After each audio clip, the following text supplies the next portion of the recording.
Welcome everyone to the United Lodge of Theosophists. We are all seasoned participants here and students here, so we'll save the introduction and get right to the topic of today. But I think also during this week there will be additional study groups. Thursday, Friday, Saturday, and Sunday, I believe. So all day, I think it's through the whole day during this week. But tonight's topic is what, how, why, the basis of Theo-Sophia. And I think those are some pretty basic questions in life. What, how, why, what are we here for? What is this all about? I think they had a song. How does it all work? Why does it all work? Why is this all happening? Which is the basis of Theosophy or Theosophia, God wisdom. So how do we get to this God wisdom?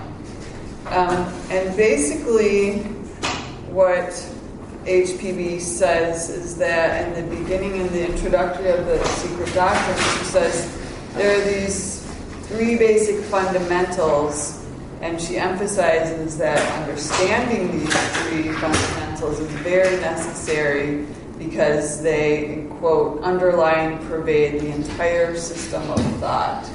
So all of the writings that she presents, all the teachings that she presents in the Secret Doctrine and her other books, Isis, and from all of the ancient wisdom religions are based and have emphasis on these three fundamental ideas.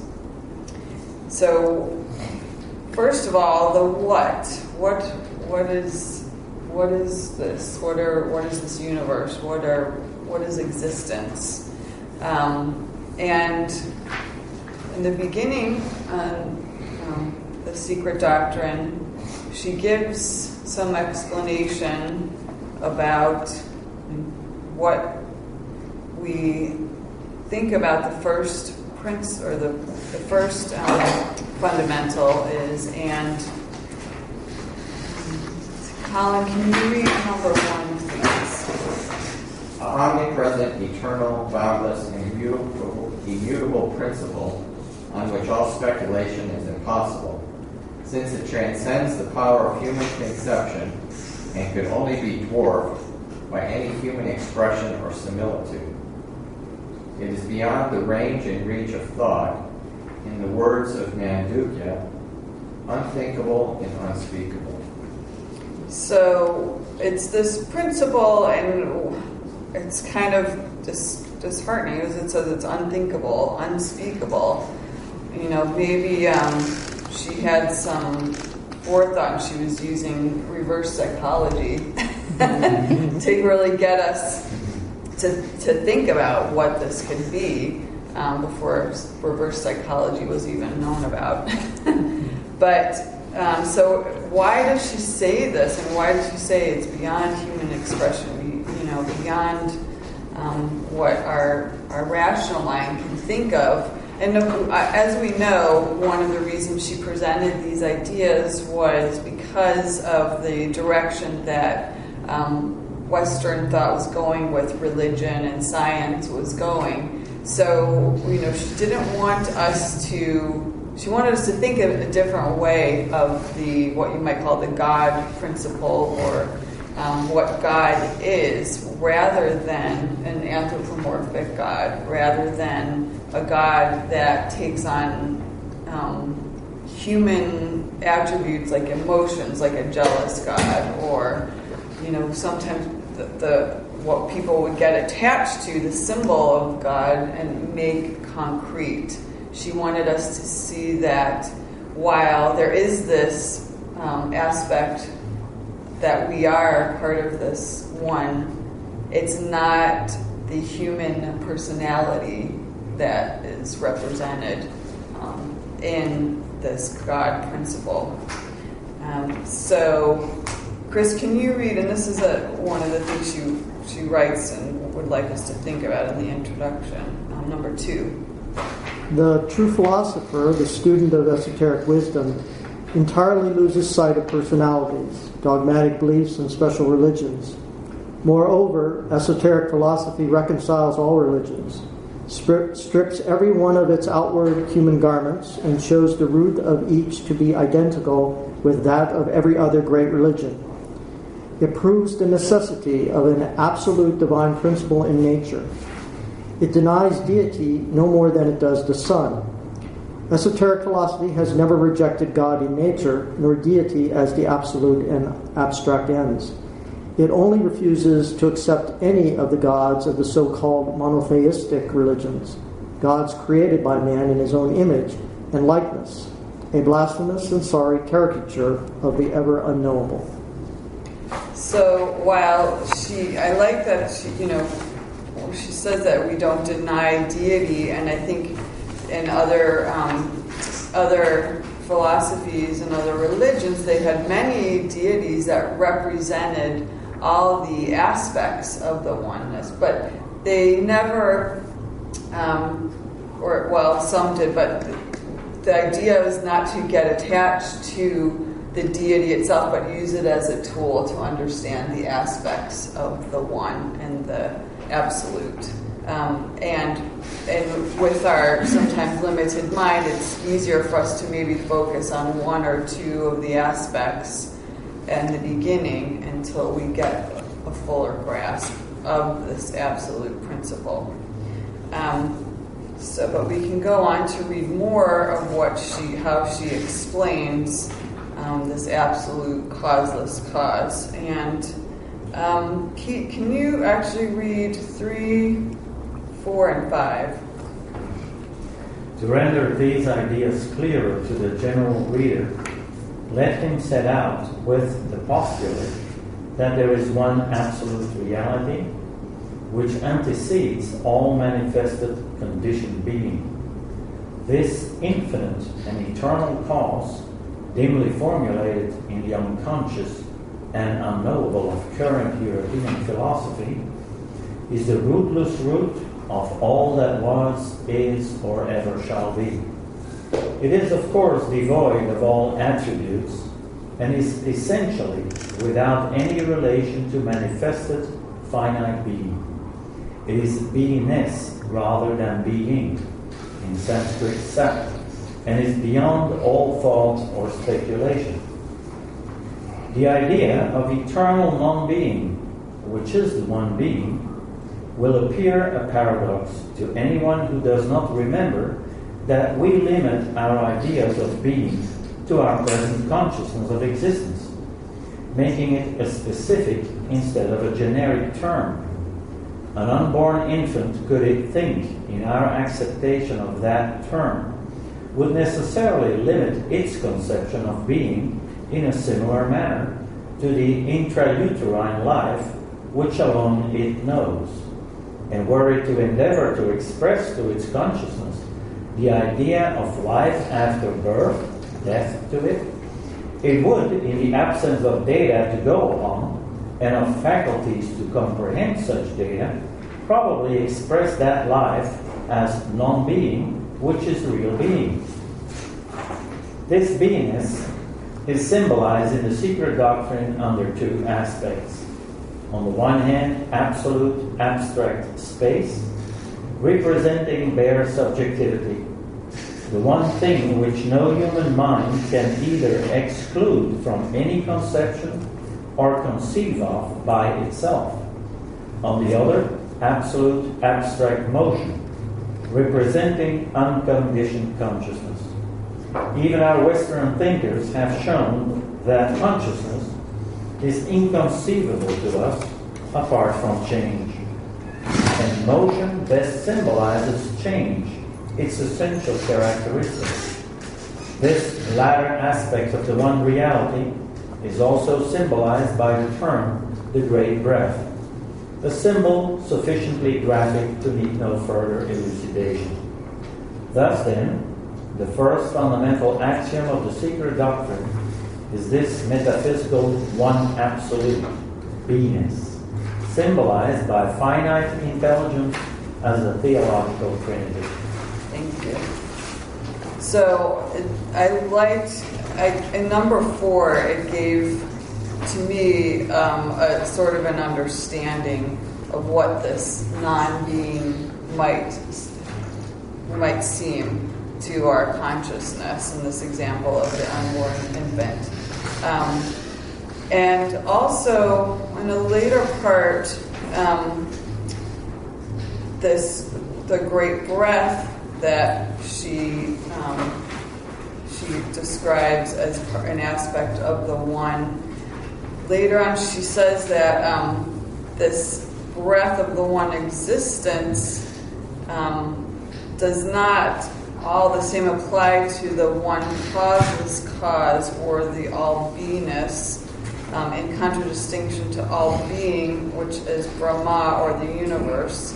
Brahma, the four-faced God who is after lifting the earth out of the waters, accomplished the creation, is held to be only the instrumental and not as clearly implied the ideal cause.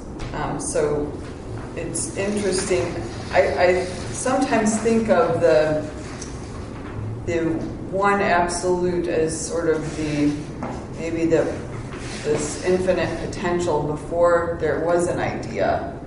If you think of, you have an idea and then you bring forth a plan of that idea and then you might create that idea. But even before you had that idea, I think that's what maybe to me represents this absolute oneness, the thing before the idea, which that's pretty difficult to comprehend, but also absolute like potential, and in the two expressions, there has to be the what she calls like Gula Prakriti as the archetype of what forms can be manifest before the manifestation happens. So, in thinking about the one absolute, as one of my friends said, which was very poignant, well, what does this mean to us humans? And so all these things are very abstract. So how do we relate this very abstract principle in everyday life? Well, I think what we do is, we think of some of these practices, like the practice of compassion. We think about what that means, and I often look to nature and these for some of these answers. And you think about a tree, and a tree equally shades, anything that's around it, whether it's the same, family, in the same family of that tree, a different, a bird, even it would, still shade a woodpecker that maybe is like pecking on it and, trying to make a home, or, it will still shade someone that's trying to cut it down the same way that it shades, anything else that might be beneficent. So it has this, I would call it a compassion, of equal compassion for anything that's under it or around it, which was an interesting exercise that I was in trying to visualize. There was an exercise in meditation of like this equanimity of compassion where you sit and you imagine yourself there, your family on either side of you, your parents on either side of you, the person or the people you might not like in front of you, and then the strangers fill the rest of the space. And you try to think, okay, do I have equanimity of compassion for all those? I don't know, to me that visualization of in these different people in the different places gave me an idea of well, no, I don't really have equanimity of compassion yet, but I'm working on it. So I think this is how we kind of put these abstract ideas into working in our everyday lives and try to understand them. So we think about there's this causeless cause, the ideas behind what happens, what is manifest, and that brings us to the second fundamental: how does this happen? Before we get away from this page, something I'm reminded that has come to my mind in the past. It's said that we should use correspondence as an analogy in trying to get at abstraction. Now, if we use the analogy of a child and his parent, a child can, in many ways, observe, go back up the line, and know much about his parent. In that sense, I have asked, and I wonder how many others have asked, how much does cosmic ideation, cosmic thought that is, know about its parent? Well, perhaps in the pre-birth dream, they have this dream of what their life is going to be like with their parent and what the parent's going to be like.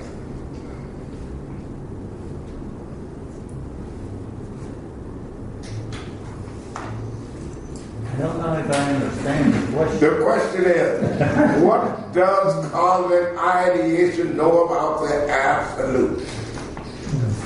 Get straight to the point. Well, it would seem, according to HPV, nothing. Nothing. If it's beyond all thought, then all thought would include cosmic ideation.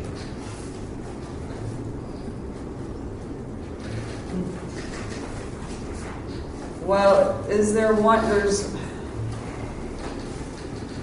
one part of, I think, the secret doctrine that absolute, it can't know itself until there's manifestation. Right. So there has to be, like we say, there has to be either duality or a contrast, subject-object. If it's the same homogeneous one, then there's, I don't know, I mean, I guess there's maybe a different kind of knowing, but not in the way we think of it. When we say we become one with this, we have this realization of one. So it's a different, obviously a different type of, but I don't know. That's why we said that is beyond the range and reach of thought. Because that cosmic ideation, when it is manifested, in potentiality exists within the absolute when there's no manifestation. So does it know itself? Then yes, but there's nothing to compare it with. Right. So how do you call that? Bliss? Even HPB says nirvana, there is no bliss in nirvana, or there would be a distinction between bliss and no bliss. But yet we all call nirvana bliss. So we're playing with words and concepts there, but ultimately we can't touch it. Well, I think it's relative, because it's relative to the suffering we have as a personality. Yet if it is called the real universe, well, something must be going on in quotes then. It's inexpressible. Because it is the real universe, it's reality. It's a manifestation that is illusion.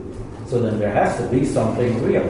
But from the perspective of illusion, well, I think it's we can't say what it is. Like the baby analogy, it's relative. Yeah. So as we gain, or as there's more awareness, one one reality that seemed reality is now not a reality. Another thing is, but then it's still the spiraling forever and ever and ever to get to the next reality, which to me was always comforting, because if there's an end, then what happens?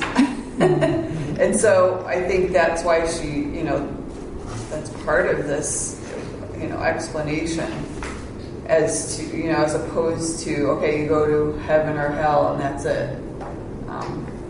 There's this never-ending realization and never-ending getting to one reality further and further and further. And at the same time, HB points out that the idea of the Orientalists, especially in those days, that nirvana would mean extinction is absolutely ludicrous. So what is it then?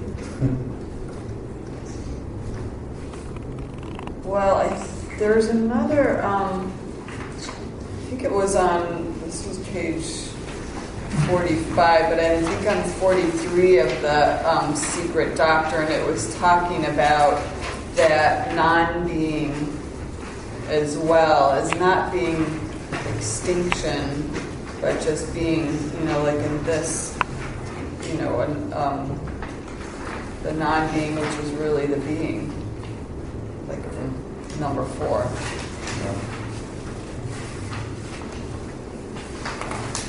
I know that didn't answer your question, Dr. Joe, but anyone else have a question on first fundamental or part of it? Well, I think we'll move on to the second, which is a little bit. Well, that first line of number 4 is something to give some thought to. The idea of eternal non-being, which is the one being, which is different from being in terms of manifested. But that it will appear a paradox to anyone who says so. Yeah. So we have to go to our. We have to think in our. Chew the bone. When we think about like koans or these non-rational exercises. All right, so moving on to second fundamental, how does this work? This gets to the how of it. And one of the things that we kind of, some of the words that we associate with the second fundamental are, of course, karma, reincarnation, cycles, cause and effect, will and desire. So, Chris, can you read number 10 and 11? Oh, sorry, number 9 and 10. Quote, pilgrim is the appellation given to our monad, the two in one, during its cycle of incarnations. It is the only immortal and eternal principle in us, being an indivisible part of the integral whole, the universal spirit from which it emanates and into which it is absorbed at the end of the cycle.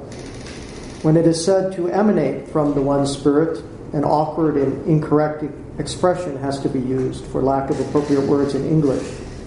The Vedantins call it Sutratma, thread soul, but their explanation too differs somewhat from that of the occultists.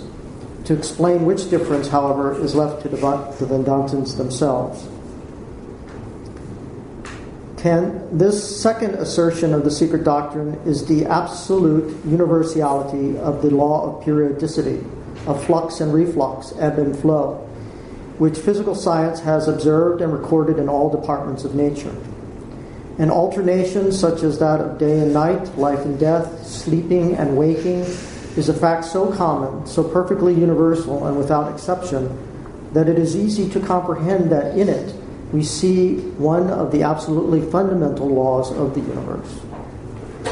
Thank you. So it's also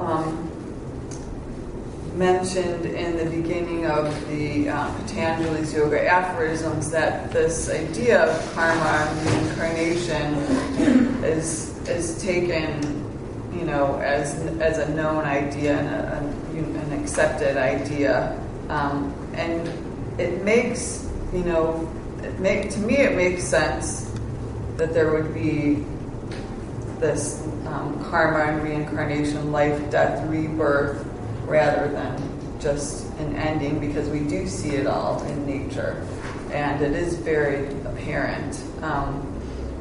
And so I think I liked this quote number 11 from the Bhagavad Gita. Both I and thou have passed through many births, the master tells his disciple, adding, mine are known to me, but thou knowest not of thine. So giving us an insight to how that we at some point will know our past lives and will remember our past lives in due time as our awareness becomes open.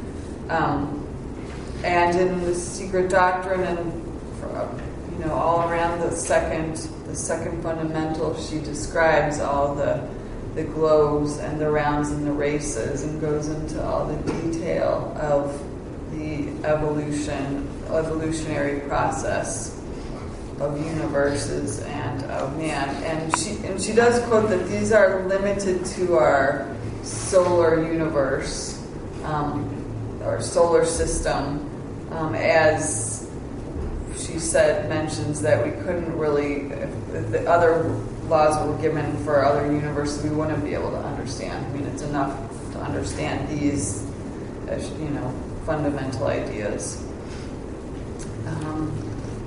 Anton, would you read number 12? This kind of gets to another part of what does this mean to us humans? Question, but who is it that creates each time the universe? Answer, no one creates it. Science would call the process evolution, and pre-Christian philosophers and the Orientalists called it emanation. We, the occultists and Teosophists, see it in the only universal and eternal reality, casting a periodical reflection of itself on the infinite spatial depths. This reflection, which we regard as the objective material universe, we consider as a temporary illusion and nothing else. That alone which is eternal is real. Question, at that rate, you and I are also illusions. Answer, as splitting personalities, today one person, tomorrow another, we are.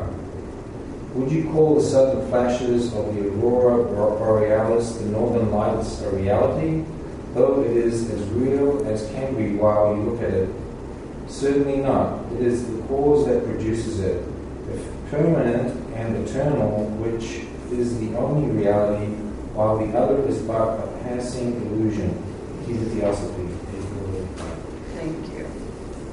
So we see, as it explains in the Gita Theosophy, that what we see as our personalities, our rational thoughts, are always changing, but that's part of this evolutionary process too, and it's part of the ebb and the flow, and life and death, day and night.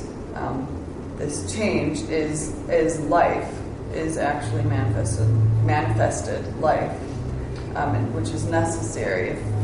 We know that if there is no change, if there's no motion, usually that manifested seems to be what we say is dead.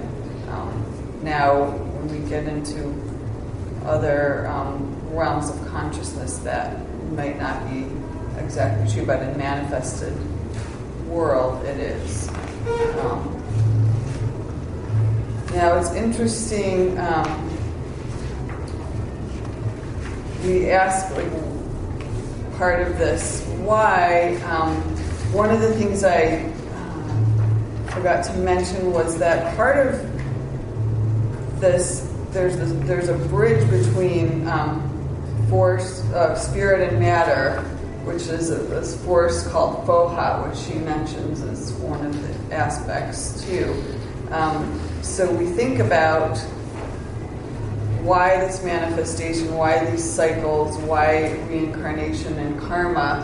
And it's because of a desire and then pushed forth through what she calls fohat in many different aspects. But from what I understand, it's really meant to be will. And that's more of a spiritual will. So this is why these cycles happen, and also the way they happen. But it's really interesting. She says in number.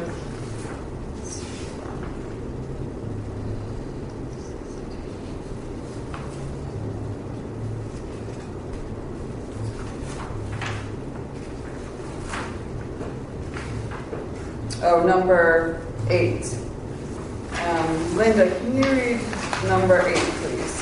The causes of existence mean not only the physical causes known to science, but the metaphysical causes, the chief of which is the desire to exist, an outcome of nidana and maya. This desire for sentient life shows itself in everything, from an atom to a sun, and is a reflection of the divine. Thought propelled into objective existence, into a law that the universe should exist. According to esoteric teaching, the real cause of that supposed desire and of all existence remains forever hidden, and its first emanations are the most complete abstractions mind can conceive. These abstractions must of necessity be postulated as the cause of the material universe, which presents itself to the senses and intellect, and they underlie the secondary and subordinate powers of nature, which anthropomorphized have been worshipped as God and gods by the common herd of every age. It is impossible to conceive anything without a cause. The attempt to do so makes the mind a blank. So I thought that was very interesting, the part I bolded, that the esoteric teaching teaches a real cause of that supposed desire remains forever hidden, and that first emanations are the most complete abstractions. So I don't know, I was thinking about the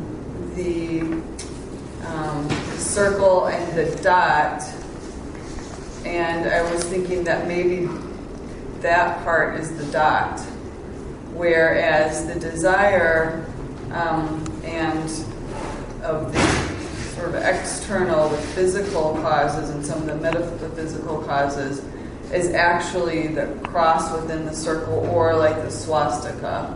So the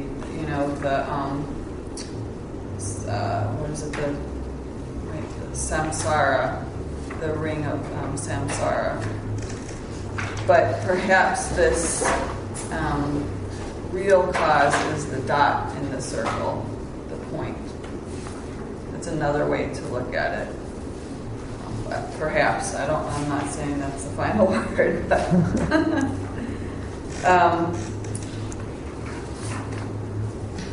so as these cycles happen, and reincarnation, karma happens, we wonder why is this happening? Why do we have to think about, or why do we try to study about this? The absolute causeless cause, manifesting through these rounds and races and karma and reincarnation.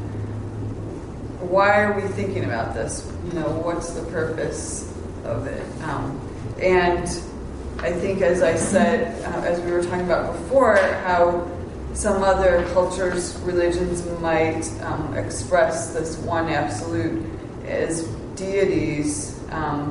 We kind of look at these deities for guidance, and same things with some of the devotional books like Patanjali's or Bhagavad Gita. And we understand how we fit into this whole scheme of thing. And in the beginning of Patanjali's yoga's aphorisms, It says this system postulates that Ishwar, which is the spirit in man, is untouched by any troubles, works, fruit of works, or desires, but that's related, desires related to the personality. And when a firm position is assumed with the end in view of reaching union with the spirit through concentration, that's, I think, one of part of this third fundamental, and how we try to think about our place in our relationship to this one unknowable principle and our evolutionary process. Colin, can you read number 14? And this is the third fundamental, and why? The fundamental identity of all souls with the universal oversoul, the latter being itself an aspect of the unknown group, and the obligatory pilgrimage for every soul, a spark of the former, through the cycle of incarnation or necessity, in accordance with cyclic and karmic law, during the whole term. In other words, no purely spiritual Buddhi, divine soul, can have an independent conscience, existence, before the spark which issued from the pure essence of the universal sixth principle, or the oversoul, has A, passed through every elemental form of the phenomenal world of that manvantara, and B, acquired individuality first by natural impulse and then by self-induced, self-devised efforts, checked by its karma, thus ascending through all the degrees of intelligence, from the lowest to the highest manas, from mineral and plant up to the holiest archangel, the Buddha. Okay, again, so then how does this, how do these sort of abstract ideas relate to us in every day? And so I really liked these judge articles about the universal applications. Colin, can you read 15? It has been the custom of Theosophists to think upon these subjects in respect only to the whole man, that is to say, respecting the ego, or ego. But what of its hourly and daily application? If we believe in the doctrine of the one life, then every cell in these material bodies must be governed by the same laws. Each cell must be a life and have its karma, devakan, and reincarnation. Every one of these cells, upon incarnating among the others in our frame, must be affected by the character of those it meets, and we make that character. Every thought upon reaching its period dies. It is soon reborn, and coming back from its devakan, it finds either bad or good companions provided for it. Therefore, every hour of life is fraught with danger or with help. Thank you. So, the why, part of the why, I think, is that in reading what Judge has to say, is that we definitely have a responsibility once, and we realize that once we start studying these ideas, the responsibility that we have and what effect that it has of every thought, every word or action upon ourselves and upon everyone else that we come in contact with. And Linda, can you read number 16 and Judge give you even further ideas about this? Coming down to the man, we find that he is a collection of molecules or lives or cells, each striving with the other, and all affected for either good or bad results by the spiritual aspirations or want of them in the man who is the guide or God, so to say, of his little universe. When he is born, the molecules or cells or lives that are to compose his physical and astral forms are from that moment under his reign. And during the period of his smaller life, they pass through a small manvantara, just as the lives in the universe do. And when he dies, he leaves them all impressed with the force and color of his thoughts and aspirations, ready to be used in composing the houses of other egos. Now here is a great responsibility revealed to us of a double character. The first is for effects produced on and left in what we call matter in the molecules, when they come to be used by other egos, for they must act upon the latter for benefit or the reverse. The second is for the effect on the molecules themselves in this, that there are lives or entities in all, or rather they all are lives, who are either aided or retarded in their evolution by reason of the proper or improper use man made of this matter that was placed in his charge.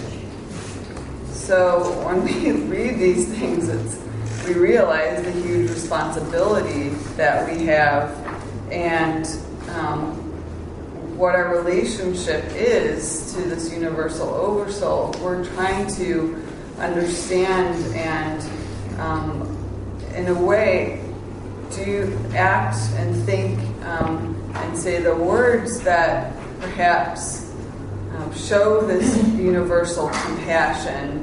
And as HPB says, we try to raise up these little lives in ourselves and of others, any manifestation that we affect. And this we know through reading the books and reading some of the devotional books we do through meditations. And as we become more and more aware, we become more aware of the discernment that how we affect other lives based on our thoughts, our word, our actions. The more awareness we have, and when we read and study these ideas, and we then become aware of how we're going to affect, and we can then accordingly act. As she also mentions, some of the adepts act within the realm and within the harmony of karma and reincarnation. So that's part of the why. So I'm going to open it up now for any questions, comments on any of the Eva and Vicky. I think that one of the things that you really pointed out and captured in the quotes, and what is the real beauty with Theosophy, it helps us to awake to see connections. Connections with what is inside us, connections to other people, connections between the small universe and the large universe. And with these connections, it becomes clearer to us that there is a structure in nature that we have to take note of in order to be able to respond to the divine life and live accordingly. Right, and even it's been written in, I think, Judge's articles and HPB says even how our thoughts and our actions affect the earth and the earthquakes, perhaps, the weather patterns, things like that. And we know, our thoughts, we know structurally we can do that, but we change, like Los Angeles is a prime example. We start planting more plants in a desert area and our weather pattern changes. I mean, that's, part of the manifested change. But that's our thoughts that start that process. Vicki? Could you talk a little bit more about, or could we do it together, however, about what is it in humans that consistently, universally asks what, how, why? It's not an unusual thing. In fact, we all do it. Little babies do it with 4-year-olds, 90-year-olds. What is this urge in us? What is the basis of it to know this? Well, I think it's definitely not our rational thought, not our rational thinking, because that changes. It's used in it, but it changes by how we're influenced. So it's definitely something that's like what Theosophy says, is more like a remembering of our connection, or uncovering, our real understanding. Maybe other people want to comment. Chris? When I think of philosophy, I sometimes think about we are ephemeral beings. We know that our personalities last a relatively short time from birth to death. So as beings, we have desires and we also have fear. And I think in order to understand why we are ephemeral, maybe we sometimes search for something that is in ourselves that realizes, well, maybe there is something that lasts. And we see the cycles and we see the rounds. We know that plant life has lasted for quite a long time. Animal life has lasted a long time. And maybe the universe itself is life.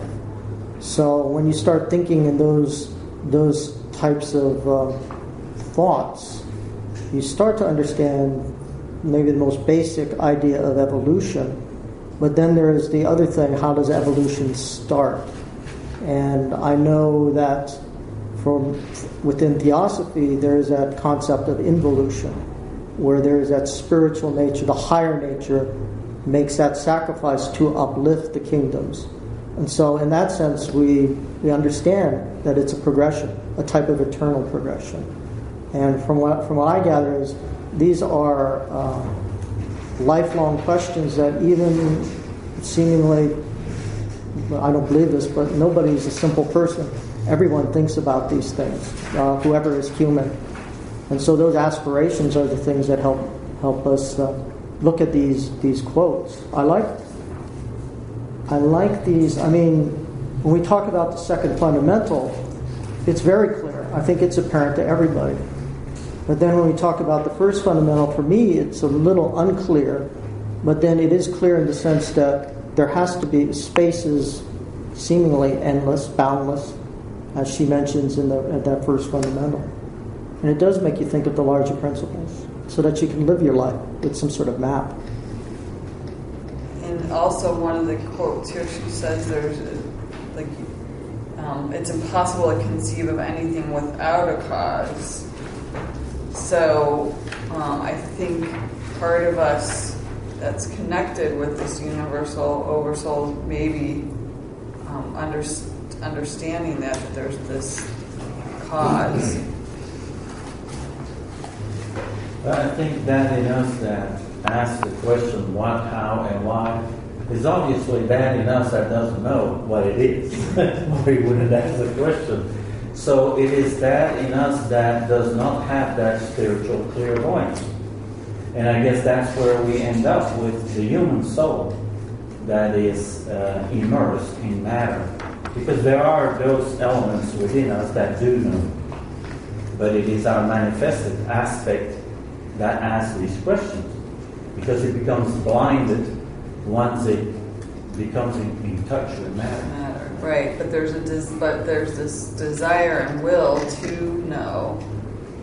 So it's basically the lower mass or the lower human soul. Well, I think that's the part that doesn't know, but this, I don't know.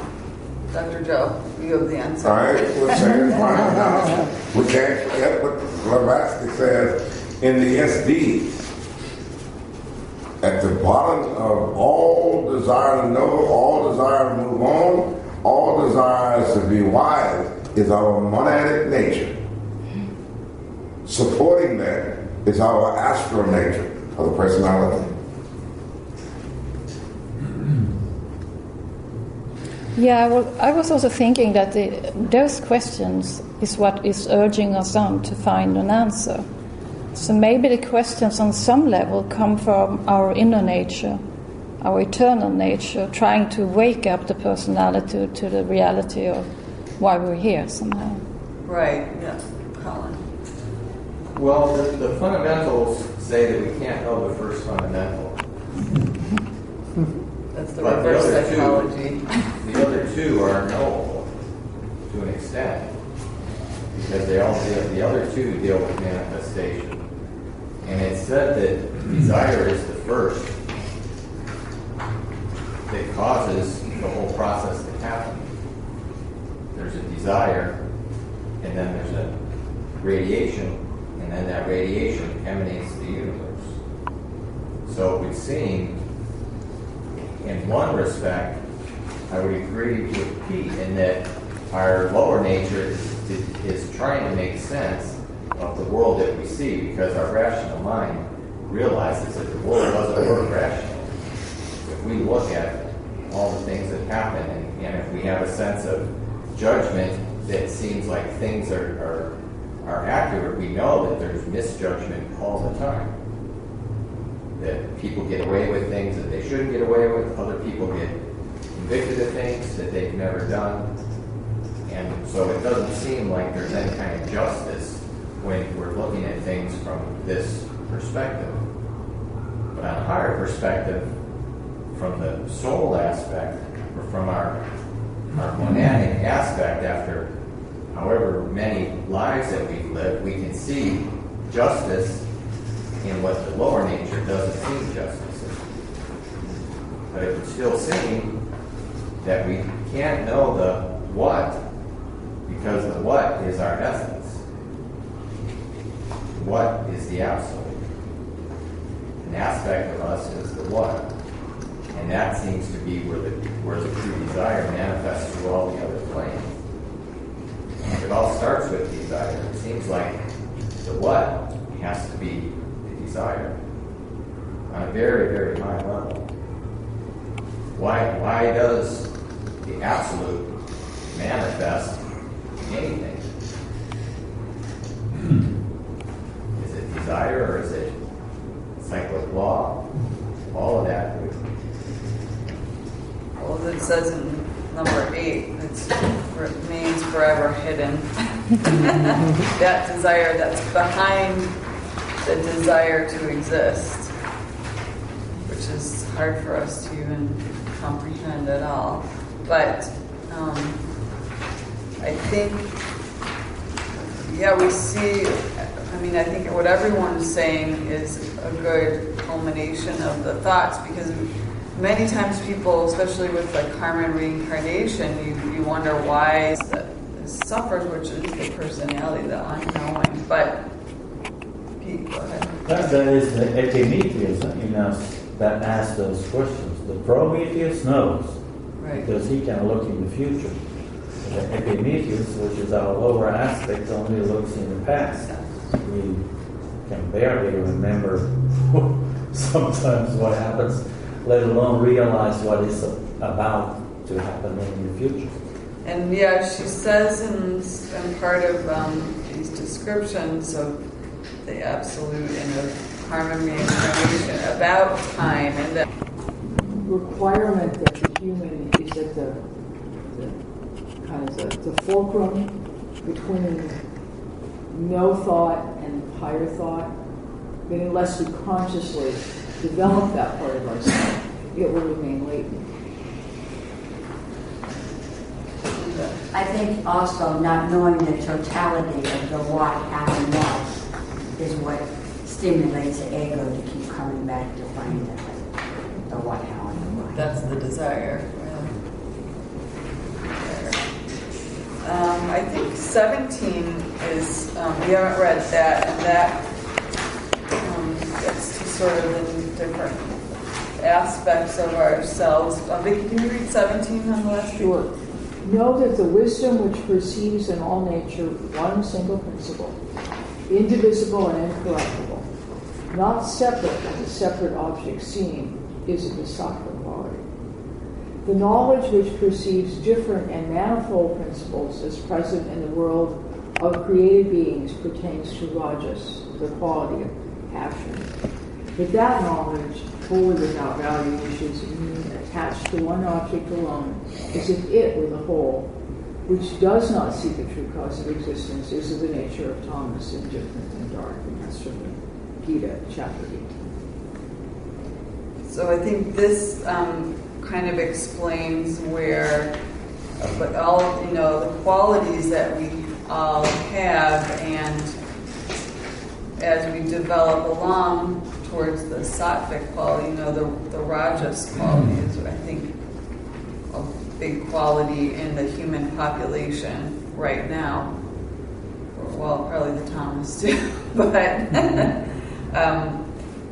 but for us to develop more of the sattvic, where we see the divine and everything, and see the connectedness and everything.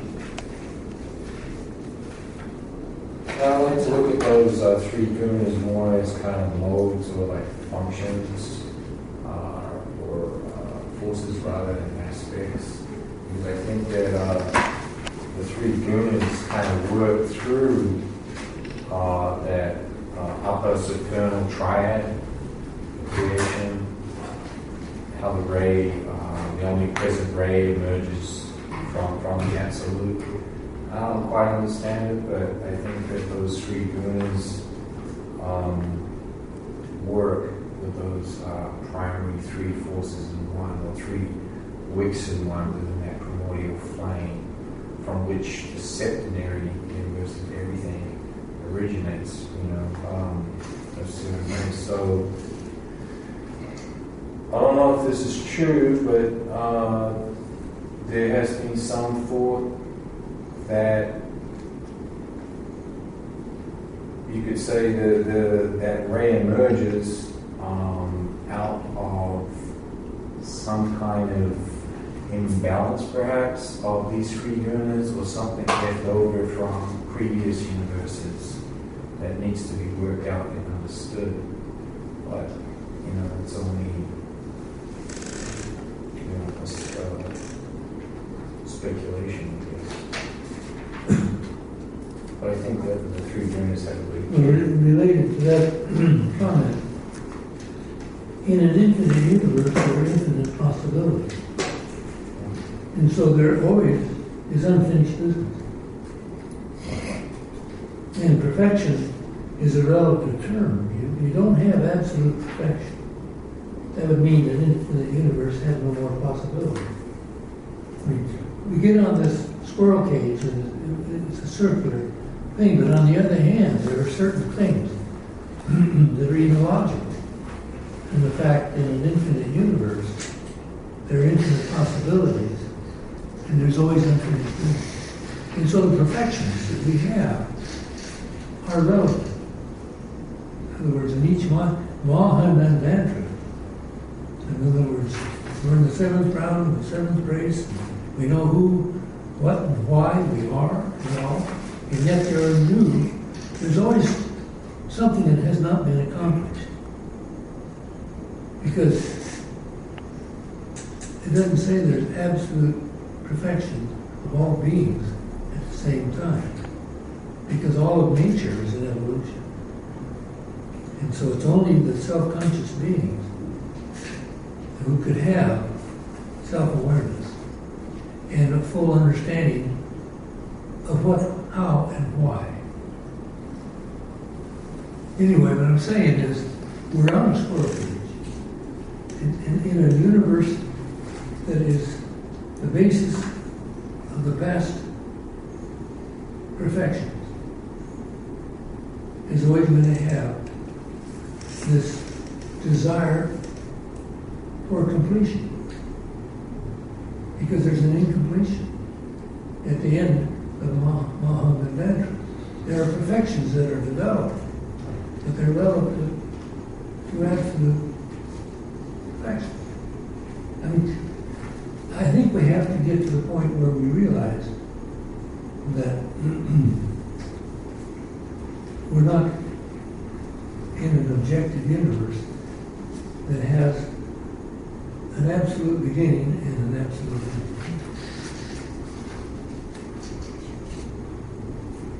Yeah, I think that perfection in that sense is relative to our past, not to our future. Because the future will bring about new potentialities and possibilities. And that's just like you could say, well, if you are a composer or somebody who takes care of a philharmonic orchestra, you could say, well, what I just did was perfect. But next time we'll see, because it may not be as perfect. So it's always relative. Perfection is always relative to what is behind us. That's, I think, the key to our understanding how and why.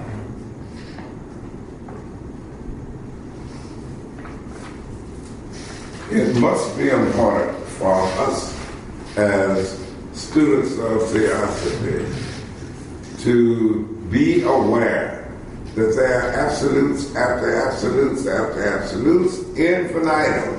Madame Blavatsky makes that quite clear in the first volume, I think somewhere around, what is it, 39, page 39 and page 59, that you have a parentish fauna for every manufacturer. And they go on incessantly. One would get that idea also from her article, What is Truth? She makes the statement that there are those on this earth now who have absolute knowledge, but they don't have any language to impart it to those who don't have it. So that absoluteness must be a relative absoluteness. And I think as she explains it too, for these beings, higher beings with more of awareness, have only this awareness for the solar system and not other solar systems.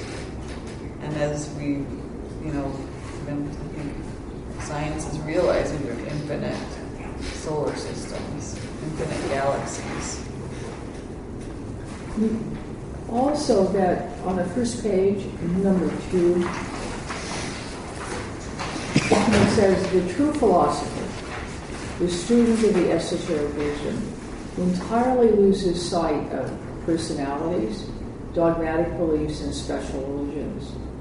Moreover, esoteric philosophy reconciles all religions, strips every one of its outward human garments, and shows the root of each to be identical with that of every other great religion. That reminder that there is in us that ability that talks about, in capital E, capital W, esoteric wisdom, that's what we really are in our own sense. So then the question arises of how do we get back to that part that knows what, how, and why, that it's been covered over? And is there a possibility that we can get back to it? We just have to get out of our way, of our monkey mind. Then I have a question with regard to number 10 on page 3 there, where it says at the end of line 2, an alternation such as that of day and night, life and death, sleeping and waking, is a fact so common, so perfectly universal and without exception, that it is easy to comprehend, that even we see one of the absolute fundamental laws of the universe. Okay, I guess most people don't have any problem with day and night. They won't have any problem with sleeping and waking, but I think they would have a big problem with life and death. You see it happening around you, but to be yourself part of that, to the personality cannot verify that. But we can verify day and night, sleeping and waking. So it's as if she throws something in that sentence there to make us think a little bit further than just the reasoning of, day and night, sleeping and waking. That's all very convincing. But I find life and death not so convincing. You can say, as a Theosophist. But people who are not Theosophists reading this may find all the rest quite reasonable. But life and death, that needs some talking.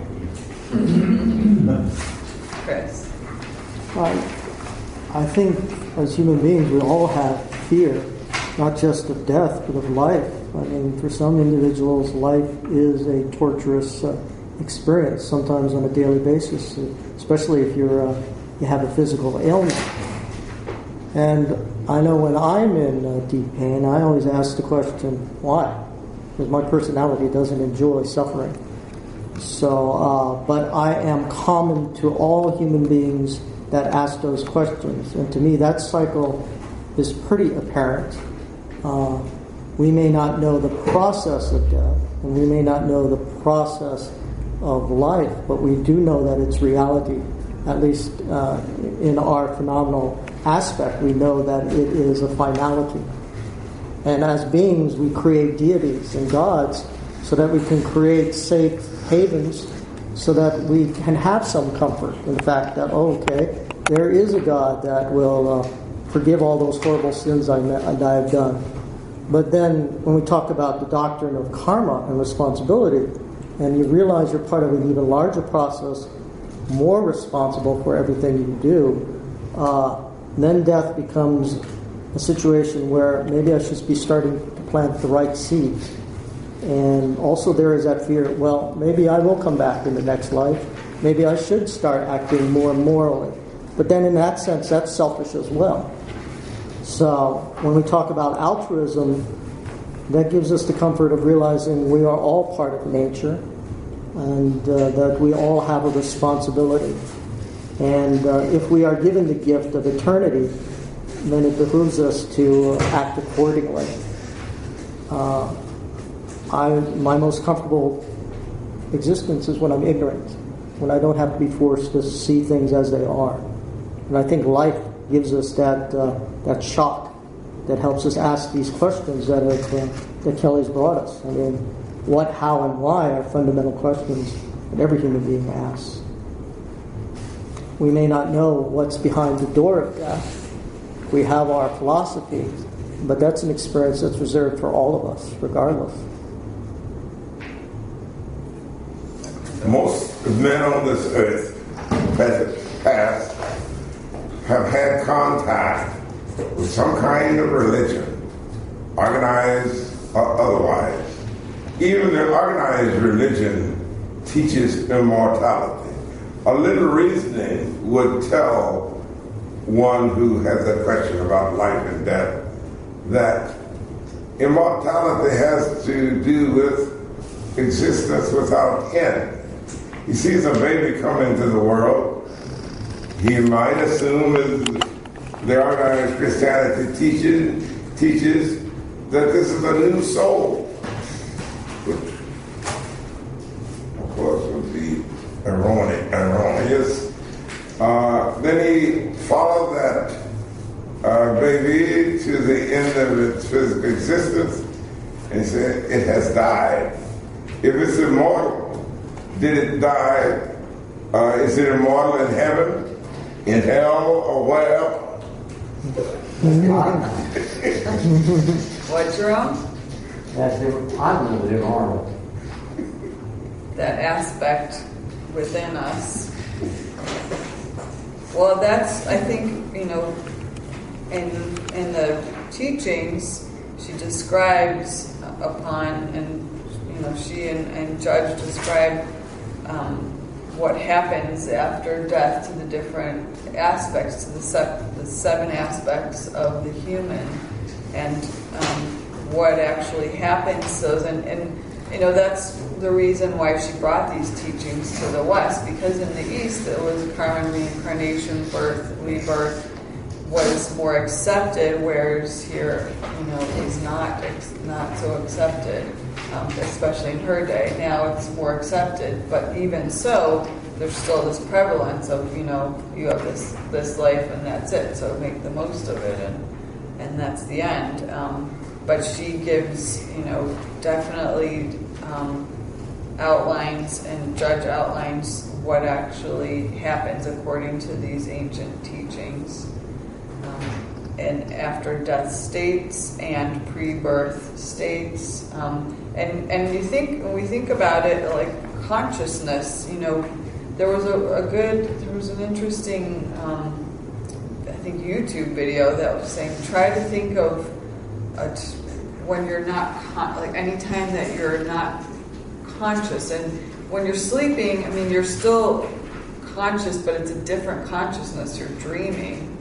And the same thing when you're a baby, you're not in the same consciousness and awareness of when you're growing up later, after 7 years old or after 14 years old. But there's this consciousness that's always there, that's behind all this change. Jerome? The willingness to take responsibility for our actions is one of the things HPB says is the beginning steps towards divinity. The responsibility is tied up with the concept that humans are divine. And Mr. Crosby says that the real problem is the divinity of humanity. People try to wash it away and ignore it. And he says we can't. You can't ignore that fundamental principle. With regard to number 14 on the last page at the top there, I always thought that to be an intriguing sentence there, 4 lines down from the top. In other words, no purely spiritual Buddhi or divine soul can have an independent conscious existence. So in other words, no purely spiritual Buddhi can be a manas before the spark which issued from the pure essence of the universal sixth principle has passed through every elemental form. So before it acquires individuality, it still does not have an independent existence. That gives us something to think about what the monad represents then in the lower kingdoms. Because she does say, don't think of the monad as some entity trailing its steps through the lower kingdoms. Right. Well, I think you can think of, in some of these lower kingdoms, the plant kingdom, like the plant nest, the consciousness of the plants are more universally linked, or, ants, the antness of the ants, this collective consciousness of the ants.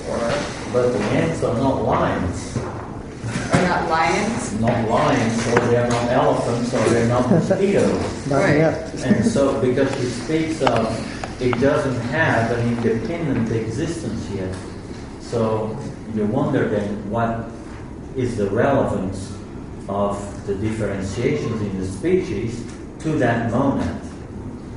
Because she speaks of Buddhi in a singular sense too, a divine soul, and yet she says it doesn't have an independent existence. It's ubiquitous. What does independent existence mean? Does that mean separate, or does it mean not dependent upon other things? Self-conscious. Liberty to make choices. It cannot make, yeah, that's what it says. No spiritual Buddhi can have an independent conscious existence. In other words, can have an active manas before he has gone through. Or would it mean that independent does not necessarily mean that it is not distinct from other elements in the lower kingdoms? Independent means not self-conscious. In other words, there is monads that have to do with elephants, and monads that are distinct from other monads that have to do with lions and with ants and so forth. Because otherwise, how can you have differentiation if everything would remain universal up to that point? Mm-hmm. And we know that there is millions of species. Right. Okay, Colin has the last word. Well, it would seem that independent existence is a gradual development. Mm-hmm. And so it goes from universal to group consciousness, to smaller group consciousness, to individualized consciousness, and back to group consciousness. There are a lot less lions or elephants than ants. Yes, that's true. Well, thank you everyone for all of your comments and questions. And next Sunday is the knowledge and belief. And I think, as I mentioned, Vicki knows more about the schedule of the this week's classes?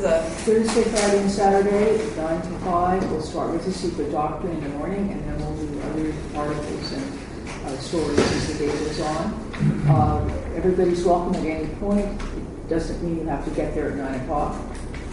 Just wander in whenever you have any time. Is that Thursday, Friday, and Saturday? Excuse me? Thursday, Friday, and Saturday. Yes. There's And- no copyright to this handout, right? And refreshments will be served. I think Refreshments. Refreshments. Does that mean food